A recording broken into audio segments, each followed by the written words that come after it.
It's time now for my daily interview series, Money Talks, and today I'm talking to Cara Sayer. She's the founder of Snooze Shade.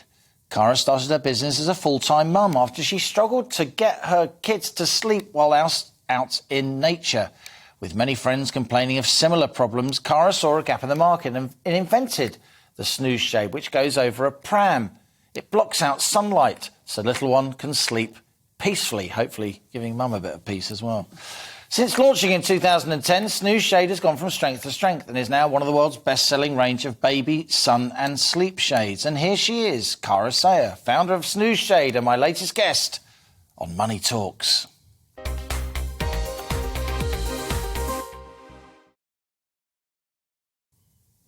Cara, great to have you here in the studio.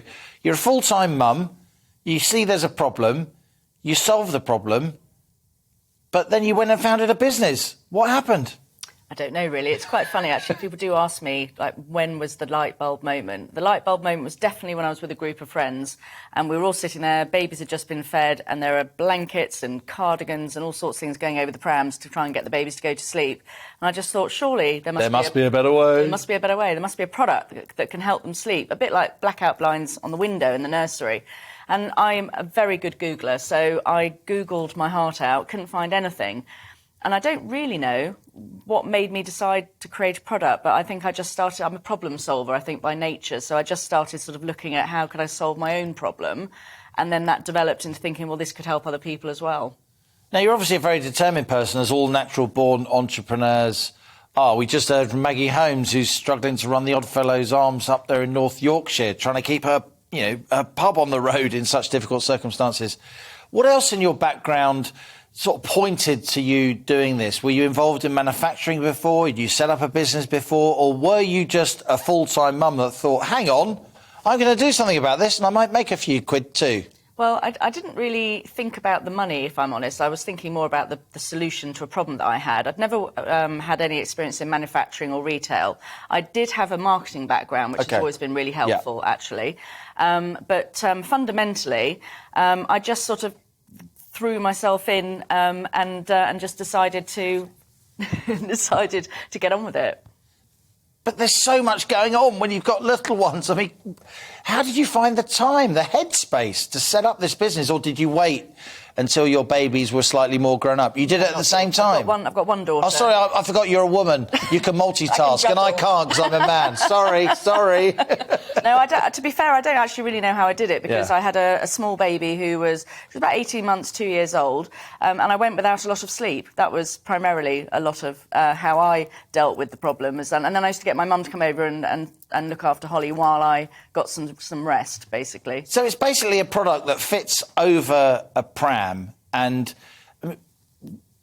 how difficult was it to get it off the ground, to get a prototype, to do a deal with a factory? I mean, where are these things made? You're doing all this, presumably covered in food and worse and milk and all the rest of it. Yes. So I basically started making a prototype myself, which I now know was completely useless. And I used completely the wrong fabric or what have you, but it gave me the idea. And then I went to, I rang somebody that I knew and I said, who makes this, that and the other?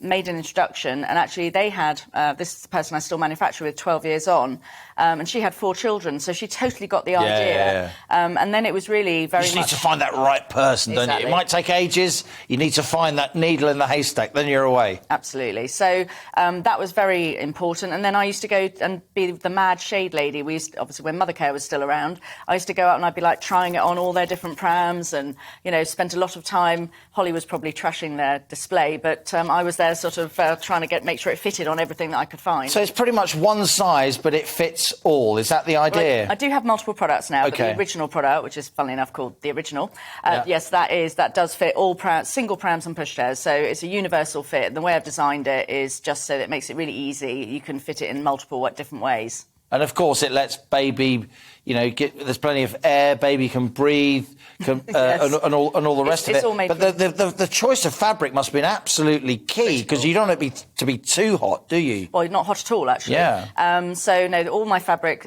is a special bespoke made mesh, and it's all been scientifically tested for air permeability, which is the quality that lets air flow through the fabric, CO2 rebreathing, suffocation. I mean, I'm safety obsessed. Of course. Well, you have to be in your business. Not everyone is, but I really am safety obsessed. So I've had it tested for things it doesn't even need to be tested for. And brand, of course, is everything. You want Snooze Shade to be like a Hoover or a Macintosh, a brand that became the object, the generic name for the objects. Like, we Google things even though other search engines are available. How difficult has it been hold on to the idea, though? If you had rivals copying you, if you had any infringements of your intellectual property or patents? A lot.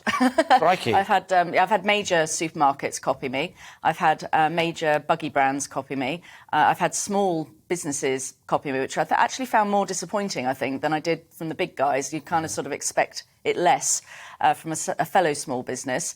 But in each case, I've sort of taken it on and dealt with it. And usually they've actually, most of the time, the quality of their products hasn't been as good as mine. And it doesn't actually do what it says. So usually they just sort of seem to disappear. So, but how do you, obviously not from a kitchen table now, you've built a very serious business. I work from my kitchen table now. So how do you take on a big supermarket from your kitchen table? Does that determination come in again, the determination that set up business up in the first place? I actually, it was an accident, actually, when I first took on the first one, because a friend of mine copied something I'd posted on my private Facebook page and posted it on Twitter.